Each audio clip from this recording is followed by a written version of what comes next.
ఓం శ్రీ మాత్రే నమః. ధనుర్మాసంలో వేళ 24వ రోజు. ఎప్పట్లాగానే గోదాదేవి తెల్లవారుజామునే లేచి తన చెలిగత్తలతో కలిసి శ్రీరంగనాథుని ఆలయానికి వెళ్ళి శ్రీరంగనాథుని కీర్తిస్తూ పాడిన పాసురం ఇది. ఇప్పుడు ఆ పాసురాన్ని దానికి తెలుగులో భావాన్ని చెప్పుకుందాం.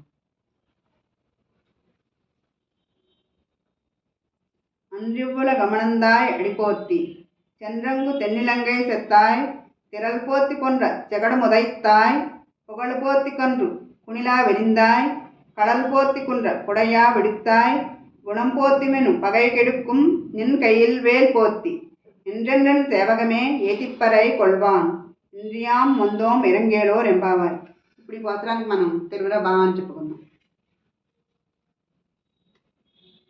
పూర్వము బలిచక్రవర్తి తనది కాని దేవలోకమును ఆక్రమించి దేవతలను బాధింపగా వాని వద్ద నుండి లోకమునంతను దానముగా పొంది 2 లోకములను పాదములతో ఆక్రమించిన మీ దివ్య పాదార విందములకు మంగళము. రావణాసురుడు సీతాదేవిని అపహరించగా అతడు లంకానగరమునకు వెళ్ళి సుందరములైన భవనములు కోటయు గల దక్షిణ దిశయందలి ఆ నగరమును రాక్షసులను వారికి అధిపతియగు రావణాసురుని నాశనమనొచ్చిన మీ భుజపరాక్రమునకు మంగళము. శ్రీకృష్ణావతారమున రక్షణకై ఉంచిన బండిపై ఆవేశించిన రాక్షసుని కాలుచాచి నేలకూల్చిన సాటిలేని మీ ఘనకీర్తికి మంగళము. వత్సాసురుని చంపునప్పుడు వెలగ చెట్టుపై ఆవేశించి ఉన్న రాక్షసుని సంహరించుటకై ముందు వెనకలకు సాగించిన మీ దివ్య పాదార విందములకు సన్మంగళము. ఇంద్రుడు తన యాగము జరగనీయలేదని కోపముతో రాళ్లవానను కురిపించగా గోపాలులకు గోవులకు బాధ కలుగుకుండునట్లు గోవర్ధన పర్వతమును గొడుగువలే ఎత్తిన మీ వాత్సల్యాతిశయమునకు మంగళము.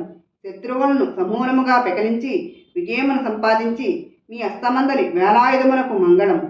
ఈ ప్రకారము నీ వీర చరిత్రలనే కీర్తించి పరయనుడు వ్రత సాధనమును పొందుటకు మేము ఈనాడు వచ్చి ఉన్నాము. మమ్మల్ని అనుగ్రహింపు. ఈ పాత్రలో గోదాదేవి శ్రీకృష్ణుని అవతారాలను వర్ణించి కీర్తిస్తూ తమను అనుగ్రహించమని ప్రార్థించింది. ఆ శ్రీరంగనాథుని కృప మనందరిపై ఉండునుగాక. శ్రీమత్యే గోదాదేవి నమః. ఓం నమో నారాయణాయ. రేపు 25వ పాత్రం చెప్పుకుందాం.